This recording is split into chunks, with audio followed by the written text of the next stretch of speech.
Welcome, everyone. Thank you for your attending our fourth invited keynote speaker speech. I would like to give my words, Dr. Mohammed. Thank you very much. Hello, everyone. This is Mohammed Arıcan from Kırşehir Ahevran University. On behalf of the ICOME family, I welcome you all to our last keynote. It's my pleasure and great honor to announce Professor Lieven Verschaffel. I was lucky to meet him in person during my research stay at the Catholic University of Leuven. Besides his kind personality, Dr. Verschaffel is an excellent researcher and mentor. So I consider myself extremely lucky to collaborate with him and with Dr. Wim van Doren on an ongoing research project. Before leaving my words to Lieven, I would like to give some background information about him. Lieven Verschaffel is a full professor in educational sciences at the Catholic University of Leuven, Belgium. His major research interest is psychology of mathematics education. He acted as a principal investigator or co-investigator of numerous national and international projects. He is the associate editor or member of the editorial board of 20 international journals, and including he is the editor of the book series New Directions in Mathematics and Science Education, published by Birel Publishing Company. He authored or co-authored around 300 articles in social science citation indexed journals, and he has many other national and international publications as well. He was elected as a member of the Flemish Royal Academia for Sciences and Arts of Belgium in 2009, and he was elected as a member of the Academia Europe in 2010. He has supervised or co-supervised 23 PhD theses and currently supervising 7 PhD theses. Please welcome all to Professor Lieven Verschaffel. Lieven.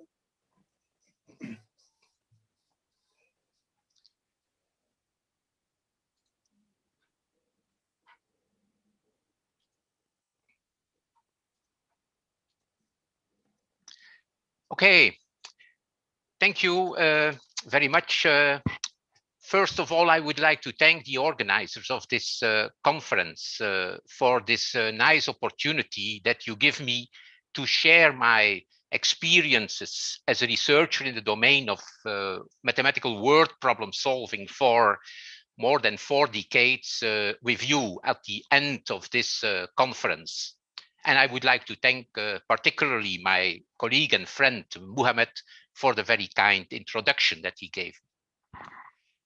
The presentation, the work that I will present today is not my own accomplishment. It is based on many years of collaboration with colleagues, with PhD students, postdocs, master students, but also with colleagues from abroad, including some colleagues of coming from Turkey, such as Emre F. Simen from Eskişehir Osman Gazi University and Muhammed Arikan from Ahi Evram University. The title of my presentation is 4 Decades of Mathematical Word Problem Solving Research, 10 Lessons Learned by an Active Participant. So I will present and reflect upon 10 major lessons that I learned myself. I will share them with you. We have about 40 minutes for 10 lessons. That means about 4 minutes per lesson. I will start every lesson by an illustrative word problem, and then I will close every lesson by a slide with some conclusions and educational implications. This is my first problem I want to share with you. Do you know where it comes from? This problem appears on the famous Egyptian Rind papyrus, dating from... Professor, did you share your screen? We couldn't see now. You cannot see the screen? Yeah, we cannot see now. No, not yet. Not yet. It takes a bit of time, maybe. Can you see now my screen? No, can you share again? Sure, you share screen again.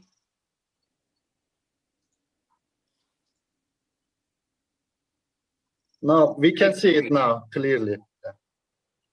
You can see it now. Yep. Yes. Thank you very much. Yes, thank you. But now I cannot see my screen myself, so I'm sorry. I just have to check something.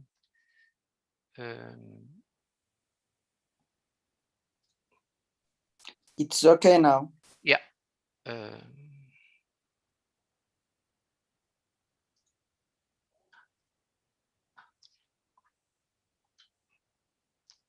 So you're not seeing your screen? Yeah, Lieven? but I will. Yeah, you can try it, or we can. Yeah, I will check. We can share that one for you. If you want, I can help you about. Show, no. Okay.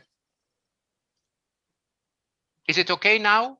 Oh, okay. Yeah. Perfect. You can see my screen. Yes, yes. So, as I said, this problem appears on a famous Egyptian papyrus Rind from the 2nd millennium before Christ. And actually, this is even not the oldest one. To the best of my knowledge, the oldest ones can be found on tablets from the 3rd millennium before Christ in Mesopotamia.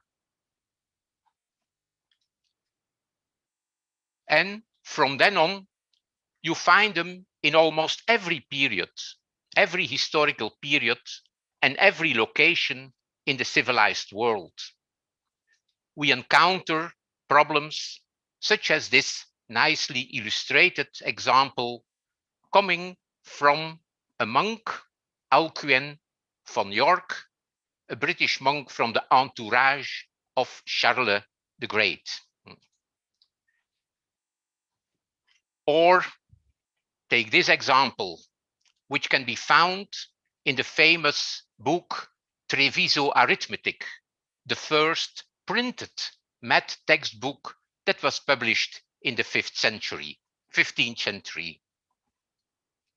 And then we continue to see problems like this ones, as for instance, up to today, as for instance, in this example from a modern Dutch textbook for grade 5, which was published or started to being published only a couple of years ago.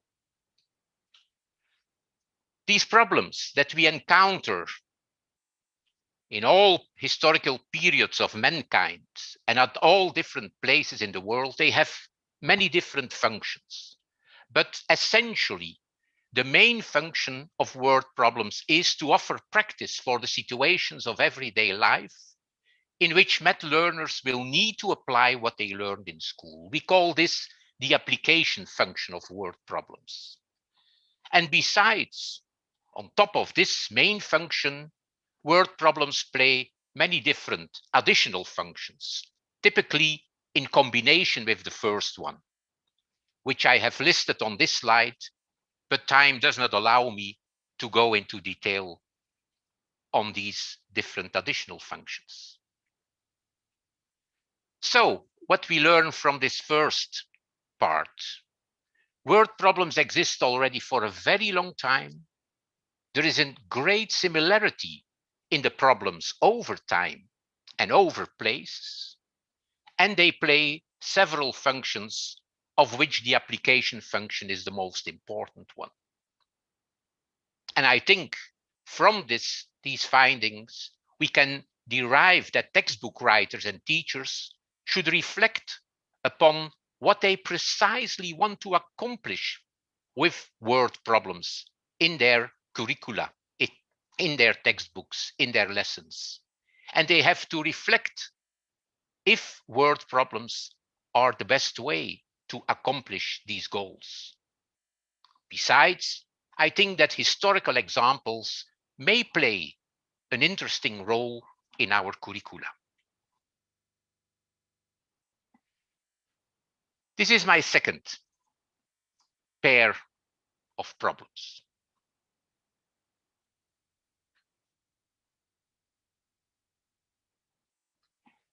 Evidently, we immediately recognize both problems as being two one-step arithmetic problems, one subtraction and one division problem.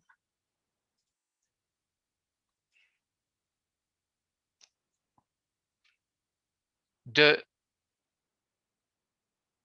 is also the way that pupils will solve these problems. Experienced problem solvers will recognize the formula that is hidden in the problem text, and they will execute this formula and give the outcome of the computational work as their response to the word problem. However, when I started to do research on word problem solving in the 1980s and 90s, together with many cognitive psychologists, especially in the US, we found out that one of the most interesting findings with our word problem solving research was that young children who have not been taught formal mathematical operations are already able to solve these problems by relying on informal solution strategies. Take, for example, Pete, a 5-year-old child who solved the first problem by a kind of matching strategy. So what did he do? He constructed a set of 3 items, then constructed a set of 8 items, matched the 2 sets to each other, and counted the number of blocks or dots in the largest set that didn't have a corresponding unit in the smaller set, 5, which is the answer to the problem. When we asked afterwards Pete if he could write down the formula that is associated with this problem and this solution method, the child was, not surprisingly, unable to write a formal mathematical operation. And look at this solution by Marta, a 6-year-old child who hadn't learned anything about division yet in school. What did she do to solve the problem? She started by drawing 45 dots. Then she drew vertical lines after each set of 3. Then she colored the first dot of every set of 3. And then she counted the colored blocks and gave the outcome of the counting process as her solution to the problem. Each child gets 15 sweeties. Clearly, this is a very time-consuming and error-prone solution strategy.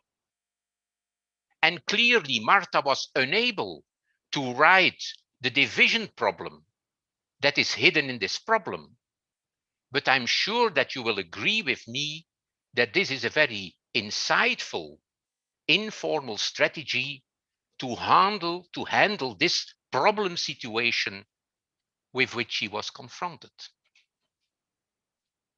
So, what did we learn? There is an existence, and we learned about the existence and the cleverness of informal solution strategies for word problems.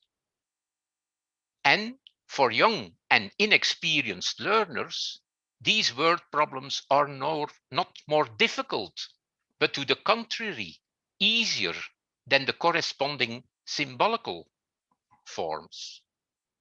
I think that teachers should be aware of and should value these informal strategies and be aware that they can rely on these intuitive insights and informal strategies that young children possess in order to use them as means of mathematical concept formation. This is my third problem I want to share with you. Why do I want to share this problem with you? Because it refers to another basic insight of the cognitive psychological approach to mathematical word problem solving that started and flourished in the last decades of the previous century. And one of the other basic insights that we obtained was that word problems have underlying semantic structures, which play an extremely important role in the solution of these problems. Here on this slide, you see the basic categories of additive word problems. We distinguish between change, combine, and compare problems. These problems all 3 problems are solvable by means of the same operation, 8 minus 5. But the first problem has a semantic structure that we call change. It's a dynamic situation with a start set, a change set, and a result set. The second type of problems are static problems, where the relation between a whole and parts are at stake. And the third type of problem is a compare problem, wherein you have 2 sets that are compared and a difference set between the 2. What did research show?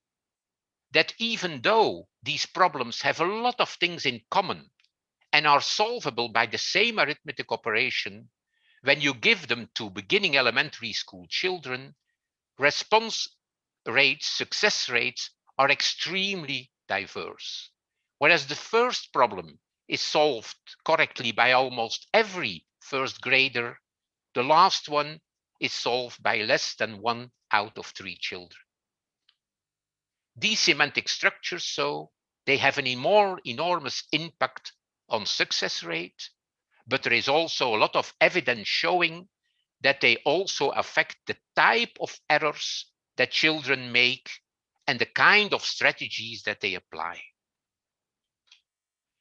My good friend and colleague, Brian Greer, from Portland State University in the US, did something similar for multiplicative problems. He also set up a classification scheme wherein he distinguished the main semantic structures of multiplicative word problems. Again, you see 4 problems that can be solved by doing the multiplication 3 times 4. But the semantic structures are very different. Here we distinguish between equal groups, which typically are very easy for children, multiplicative comparison, rectangular area, and the Cartesian products, which are, I guess not surprisingly to most of you, the most difficult problem type for most elementary school children.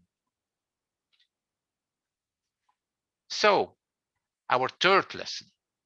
There is an enormous impact of semantic structure on word problems, on their problem difficulty, on the errors that children make, and on the strategies that children apply to solve these problems. And I have not been able to elaborate that in detail, but our research also showed that children, learners, they construct cognitive schemes of these semantic structures. And these cognitive schemes help them to understand, to solve word problems. Important implications of this third lesson are that textbook writers and teachers should provide a good balance of all these different semantic structures in their instructional practice. And teachers should have knowledge of the typical features, the affordances of these different semantic structures.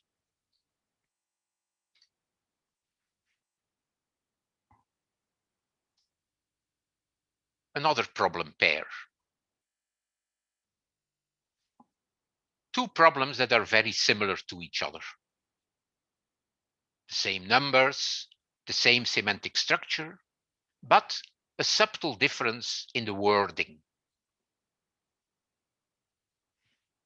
In a very famous study by Hudson, again dating from the 80s, it was found that kindergarten and first graders perform much better on this problem when the question sentence is rephrased in the way that you see on this slide. So reformulating the compare problem in a way that the one-to-one relationship between the 2 sets becomes more articulated results in a drastic improvement in solution accuracies. Another example from our own work, you see here on this slide 2 combined problems. And when we rephrased the first problem, which is a bit a more traditional formulation, in such a way that the part-whole relationship becomes more clear and better articulated, it immediately results in a drastic improvement of solution accuracies among children. And such reformulations may not only affect problem accuracy, but also the ways in which children solve these problems. Take, for instance, the following problems that the following problem that comes from a study of French colleagues Coquin-Viennot and Moreau, who gave 6th graders problems like this one. And as most of you will recognize, there are 2 important strategies that children apply to solve this problem, which we call the expansion and the factorization strategy. And I guess most of you will agree that the second one is computationally more effective and mathematically more sophisticated than the first one. Well, by changing the formulation of the problem slightly, by introducing a structuring expression like a bouquet of, it resulted already in a drastic increase in the number of factorization strategies used by a group of upper elementary school children. So, lesson 4 is, even if we do not alter the mathematical structure of the problem or the semantic structure of the problem, by merely reformulate the problem statement, it can already result in drastic changes in problem difficulty, type of error, and solution strategies. And so also here, I think that textbook authors, test developers, and teachers should be aware of these research-based findings about how subtle reformulations of a problem may drastically impact learners' performance, and why it does.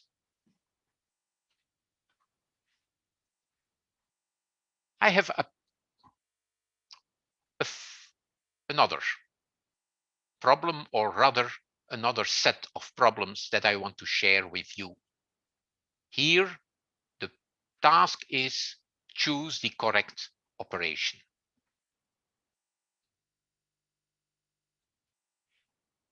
I guess that some, maybe most of you, experience the feeling that it is more difficult to give the correct answer for the second problem as compared to the first one. The problems are very similar to each other. In both cases, of course, the correct answer is 55 times 0.75.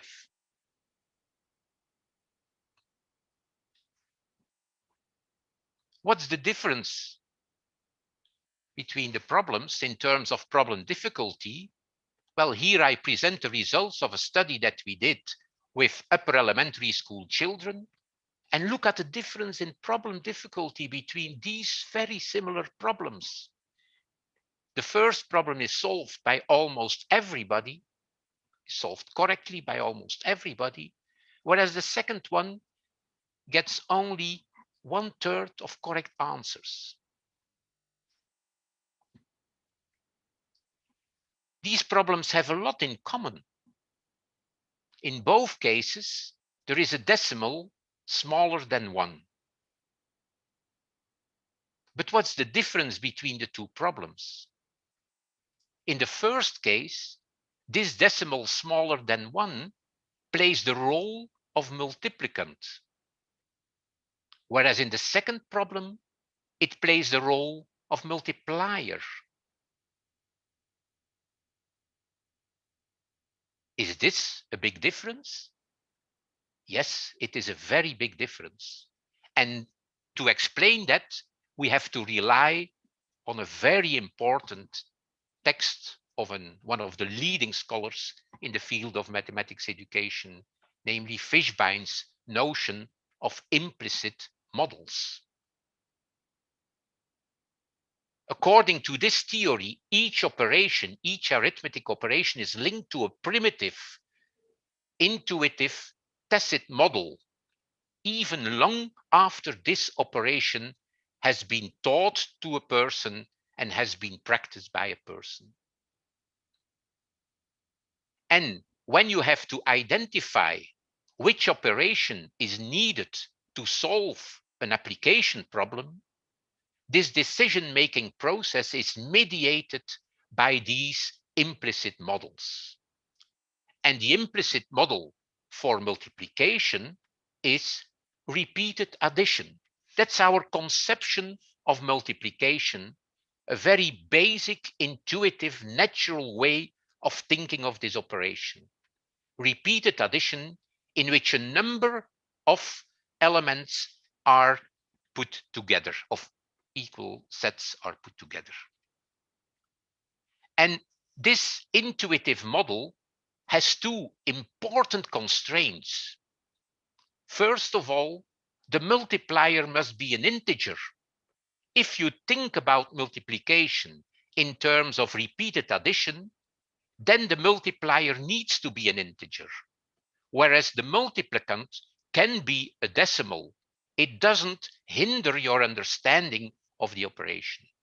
And second, the second constraint of this model is that the result must be larger than the multiplicand.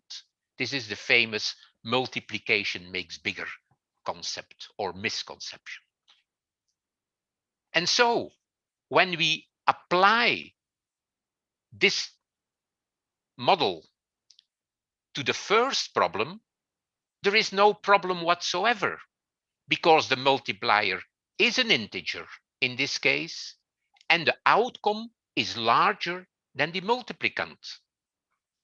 But in the second problem, the two constraints are violated, because here the multiplier is the decimal number, and it's extremely difficult to think about a situation wherein you have to take a number less than 1 times. And second, here also the second constraint is violated, because here the outcome of the problem is not larger but smaller than the multiplicand. And because of these two constraints are being violated, it's very difficult for the child, for the learner, to link the problem situation to the formal mathematical operation of multiplication. Fishbein and others have done similar analysis of the implicit models for the other operations. For instance, subtraction as taking away, or division as fair sharing. And researchers have shown what the problems are when children have only a way of thinking, of giving meaning to an operation, if they possess those implicit models and don't have a broader conceptual framework for thinking about these formal mathematical operations. So lesson 5 is about the importance of implicit models of operation. Even they continue to play a role even among experienced learners, as some of us may have experienced when trying to solve the two problems. And these implicit models are intuitive and very resistant to instruction to change. I think instruction should prevent from further strengthening these implicit models and should try to complement them with other models of these operations. And because they are so resistant to change, even among experienced problem solvers, I think instruction should develop awareness about their existence and their importance, with a view to be able to control them as a problem solver. This is my 6th starting problem.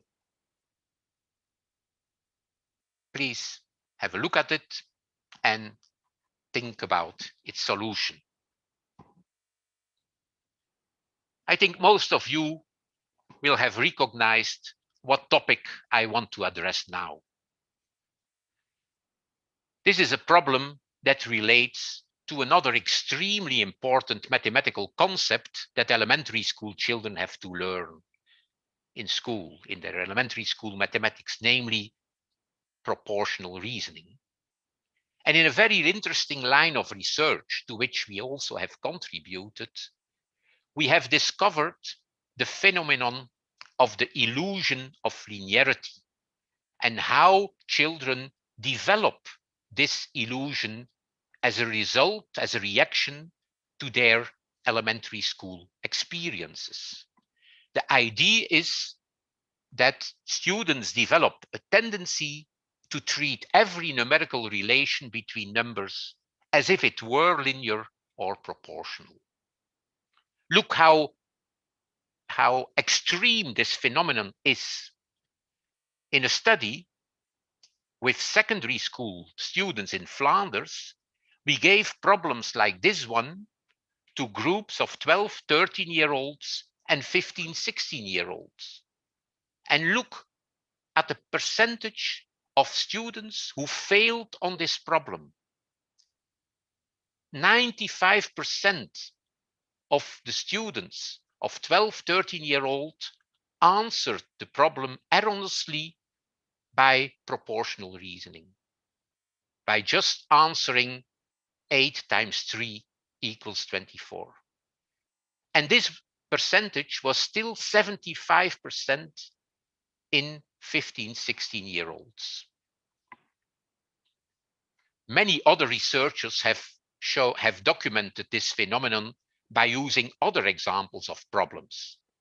Look at this problem from a study of Kramer et al. In pre-service elementary school teachers in the US. Almost every pre-service elementary school teacher from their sample solved the problem as if it were a proportional reasoning problem. Whereas, as it is clear to all of you, I hope, it is a simple problem about additive relations, not about multiplicative relations. And in one of our studies, we used the same problem as from the previous slide in a cross-sectional study wherein we gave a number of such problems to children from 3rd grade up to 8th grade of elementary and beginning secondary school in Flanders. And look at the results. This problem is solved better by 3rd graders than by 6th graders. Why? Well, because the 6th grade, from 3rd to 6th grade on, the number of erroneous proportional reasoning solutions increases from 0 to 50%. So 3rd graders perform better on this problem than children at the end of elementary school, because this tendency to think about relations as always being proportional becomes such a strong tendency among these elementary school children as a result of their experiences with word problems from the middle years of elementary school on. So many students develop a tendency to over-rely on linearity, and this tendency decreases over time, but never disappears completely. We even found them in upper secondary school students, in pre-service teachers, in adults in general. Teachers should recognize the existence and the impact and the resistance to change of this tendency, and should look for possibilities for preventing and counteracting this tendency.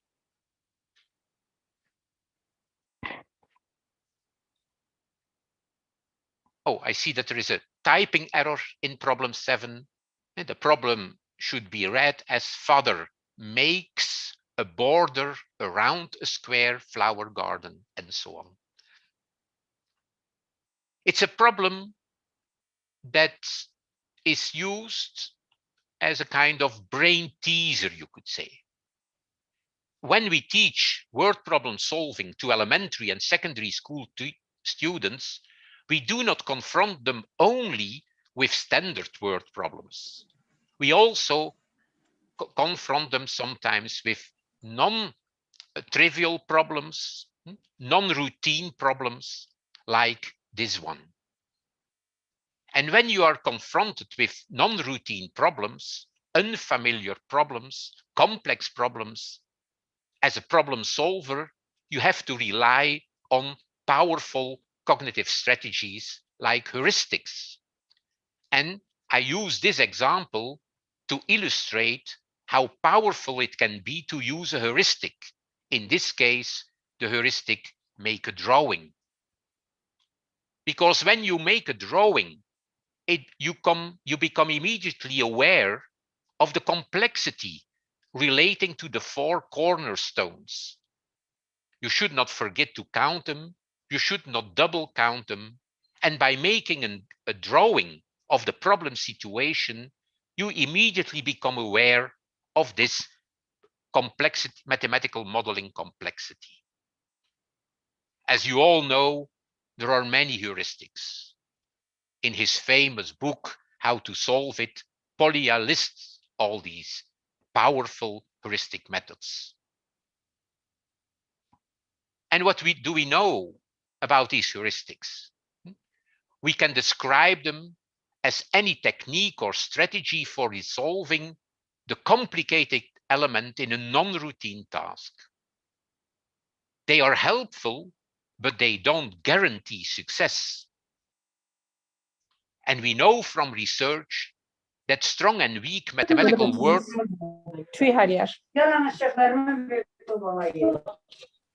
I'm sorry, there is. Yeah, can you close the audio, please? Yeah, can I continue, Mohammed? Yes, of course. Yeah, thank you. No problem. So strong and weak mathematical word problem solvers differ with respect to the quantity and quality of their use of heuristics.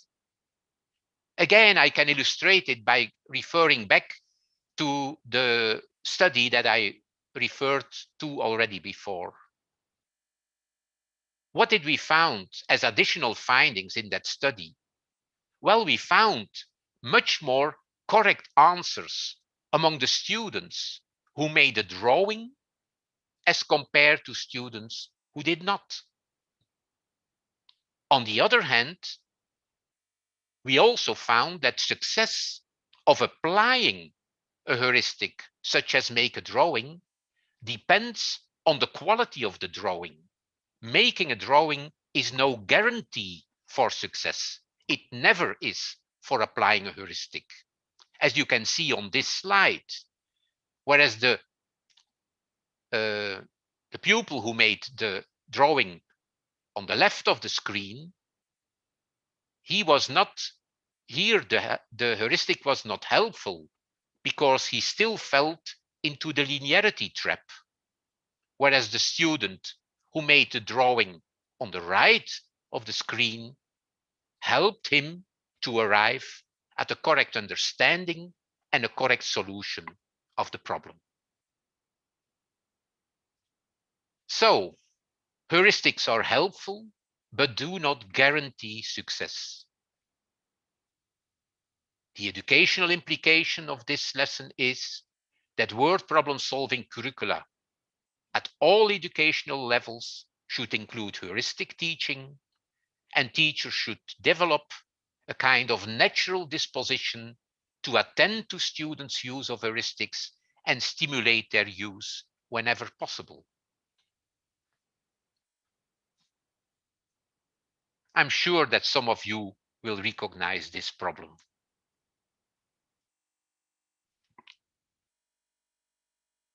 It comes from a test which is called the cognitive reflection test. And here on this slide, you see 3 examples of problems coming from this test.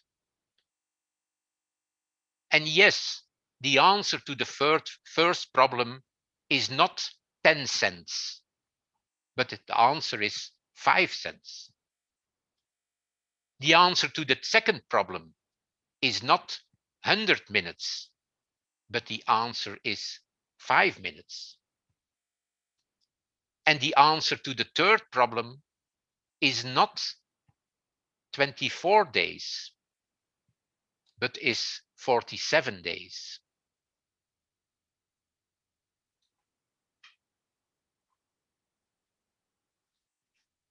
Numerous studies have shown that besides the use of cognitive schemata and heuristics, cognitive reflection or metacognition is another crucial component of competent word problem solving.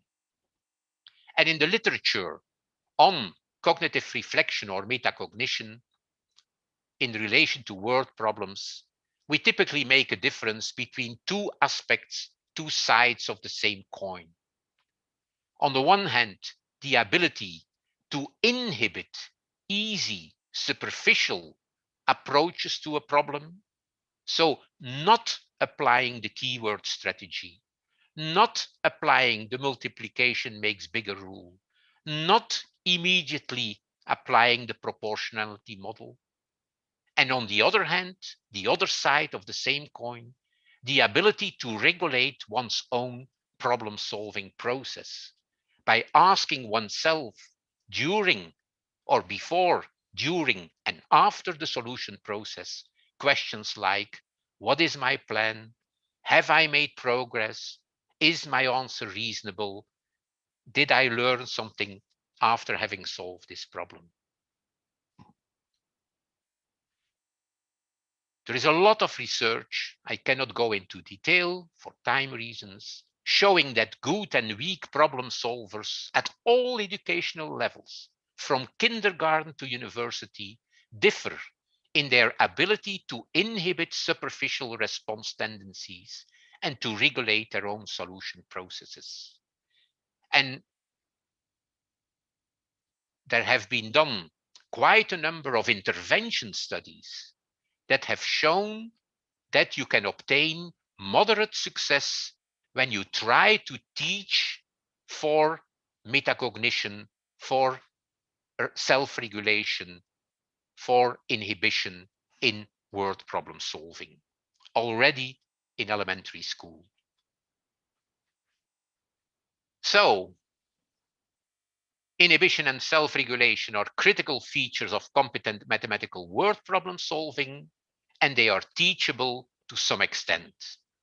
And the practical implication is that teachers should be informed about and get access to these successful research-based interventions that are aimed at developing inhibition and self-regulation.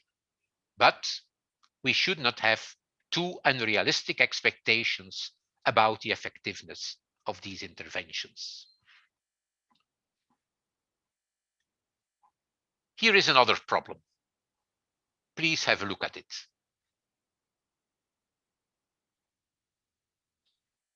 This problem was part of a test that we developed a long time ago in the beginning of a line of research in which many other researchers have also worked, and the two books that you see here summarize that research. The test that we developed was aimed at empirically testing a claim that is shared upon among many math educators, namely the idea that many pupils, as a result of being part of word problem solving lessons, develop a tendency to approach word problems in a very non-realistic way. And when you look at this problem, you have probably experienced that you can approach the problem in different ways. You can react to the problem in a standard, non-realistic way by answering the problem in the predictable, non-routine based way. You look for the operation that is hidden in the problem without any further realistic query or comment. Or you can approach the problem in a completely different way. You can react to the problem by showing awareness of the realistic modeling complexity that is involved in the situation described in the problem statement. So this problem, a typical example of the non-realistic reaction to the problem would be a child who would write down 12 divided by 1.5 is 8. The man needs 8 pieces of rope. But you can also react differently to this problem. You could also write as your answer, 12 divided by 1.5 is 8, but 8 will not be enough because the men will need an additional amount of rope to tie together these pieces of rope. Or you could react by saying, I cannot answer the problem because I do not know how much rope will be needed to tie together the pieces of rope and to tie the rope to the poles. These are two other examples of so-called P items, of problematic items from the test that we designed. The planks item and the school item. And I hope you will experience together with me that you can indeed approach these problems in two different ways, either in a routine, non-realistic way or in a more genuine, realistic way. And when we gave this test to upper elementary school pupils in Flanders, these are the results. All children react to the rope problem in a non-realistic way.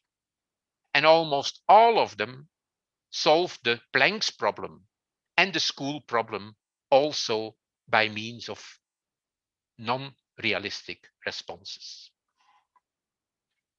And many researchers didn't believe our results and did replication studies in many different parts of the world.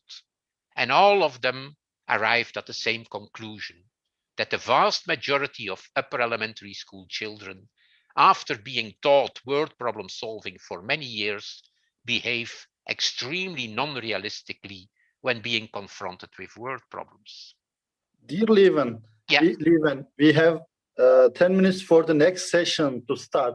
Yeah, I will close in 4 minutes. Okay, then we can have some questions from the audience, right? Yeah, okay. Thank you. Thank you. And we also did a lot of studies wherein we tried to increase the number of realistic reactions. For instance, by giving an alert at the beginning of the test, or by working with rich illustrations of which we hoped to see an effect on the solutions of the problem. But in both cases, results were very disappointing. The amount, the percentage of non-realistic reactions stayed the same even with those manipulations. Why do we get that kind of that percentage of non-realistic reactions? Is it because our students are stupid? Is it because our teachers have explicitly taught students to be non-realistic? No, of course not. But this behavior results from being enculturated in a community of practice that favors routine behavior and implicitly teaches the students to behave non-realistically when solving word problems. As a result of the nature of the problems with which the children are confronted, and as a result of the way in which the teachers handle and conceive these problems. So many students treat word problem solving as an artificial puzzle-like game, far removed from the real world, not as a result of direct teaching, but as the result of an implicit enculturation process. And textbook writers and teachers have to be aware about this issue and try to prevent such behavior among the children. I had a 10th lesson, but I will be very brief on that. A lesson showing that many researchers, reflecting upon these findings, have tried to design new ways of word problem solving that are aimed at more realistic mathematical modeling among the students. And in these problems, we aim at 3 different pillars: more challenging and realistic tasks, richer cooperative activities, and the creation of a classroom climate that is conducive to the development of a more genuine disposition towards mathematical modeling. And the results of these problems are that it is possible to teach for more realistic mathematical modeling among students, but it is not easy, and it comes at a cost in terms of effort, complexity of the task, time consumption, and reduction of the syllabus in a traditional sense. But I think that we should learn a lesson from these findings, namely that we should pay more attention and more time and energy to transform our mathematics curricula more in the direction of this genuine mathematical modeling perspective. I will close here. Okay, thank you very much, Lieven, for this wonderful presentation. It was very helpful in terms of understanding the history of problem solving and the problems we have with this, complex concept. Maybe problem solving is not complex, but I understand maybe complex for someone, some people. But thank you for very informative presentation. We may have one or two questions because we only have 5 minutes left for the sessions. Is there anyone to have a question to Lieven? I can ask one question.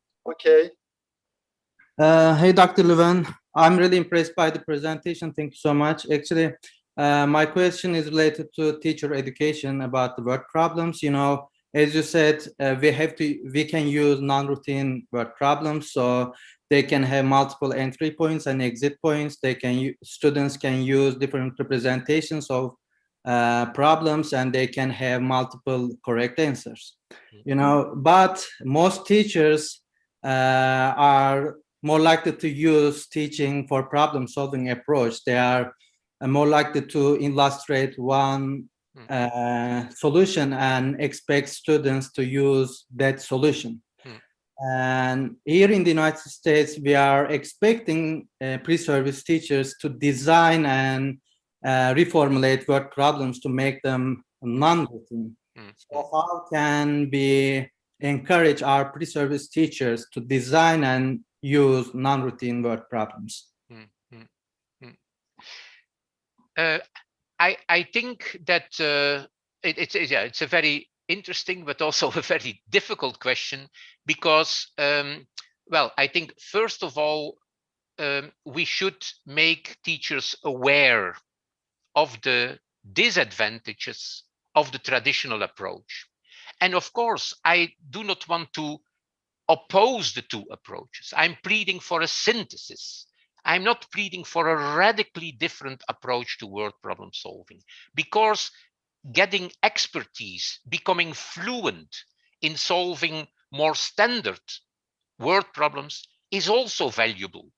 Because if you do not develop some fluency in the domain of word problem solving, of calculation or estimation, there is also a problem. So I'm not pleading for a radically different approach, but for transforming the standard approach, enriching it, correcting it by this kind of input, and also not blame the teachers for.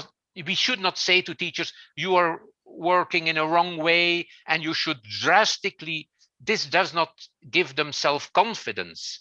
So I would plead for a very careful, gradual approach, showing them the richness of this, bringing in these insights into their teaching of word problem solving. And moreover, we also need a systemic approach, because if we will not change the ways in which we assess mathematics in general and mathematical word problem in particular, then we will punish the teacher who pleads for this richer mathematical modeling perspective. Only if our high stake tests also will appreciate this approach and will include items of a more realistic nature, then we will help the teacher who moves into this direction of more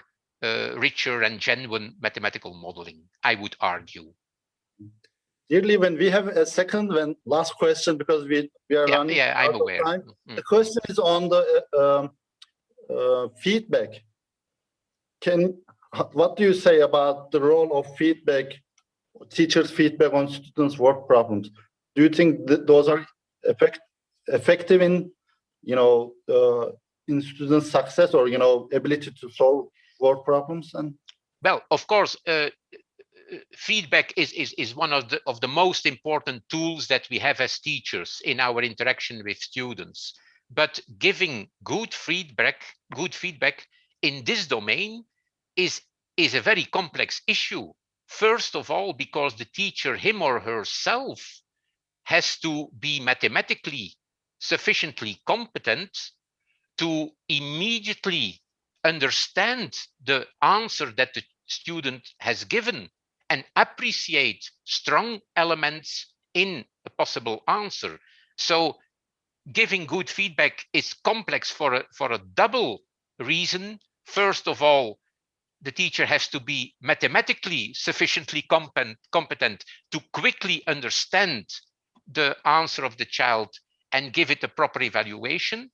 And secondly, the teacher must possess the pedagogical content knowledge to react properly in an understandable way to children, learners of a particular age, I would say. Thank you very much for your time and effort. I appreciate on the behalf of the ICOME family, and it was very informative for us, and we hope to see you in the future for later occasions. Take care of yourself. Dear participants, our sessions are starting. Please, you can also enter those sessions to listen presentations. Thank you. Have a good day, everyone. Bye. I would also want to say thank you to him, Lieven. Thank you very much. It was really nice to see you here. Hope to see you again. Thank you, Emily. Bye. Bye, everybody. Bye. I will just enjoy the rest of the conference. Bye. Thank you. I would just say in Professor Lieven's presentation in the our YouTube channel, if you want to watch all of them, maybe you attend late, you can watch there. And today we have closing ceremony at 2020 in Turkey time zone. We would like to invite all of you, and we have some surprise and some like in video show for all of you. I hope we will see. Thank you very much. And our sessions, parallel sessions already started. Thank you.